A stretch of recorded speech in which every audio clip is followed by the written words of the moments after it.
pregunta, por favor? Sí, claro. Sí. Lo que quiero saber es cómo caen a ustedes los haitianos aquí en Chile a los aspectos educativos y sociales. Bueno, los haitianos acá en Chile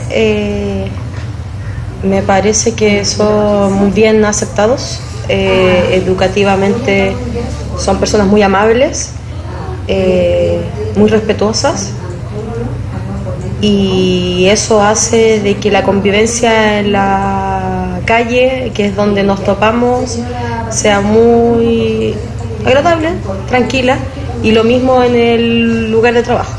Bueno, ¿y en qué son buenos y malos nuestra presencia en Chile? Yo creo que tiene más factores positivos que negativos. Bueno, Los factores positivos son que son muy trabajadores, y eso hace que los lugares de trabajo tengan mayor mano de obra, pero que a la vez es negativo porque al ser extranjeros no se valora su mano de obra y se les paga en baja proporción. bueno, Positivo también, como te digo, que son muy respetuosos. Yo camino por la calle y me cruzo con haitianos y generalmente saludan, o por lo menos hacen un gesto.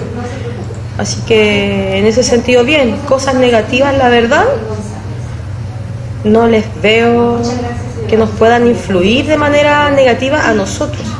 Yo más bien encuentro que a ellos se les valora de manera negativa en ciertas cosas. muchísimas gracias. De nada.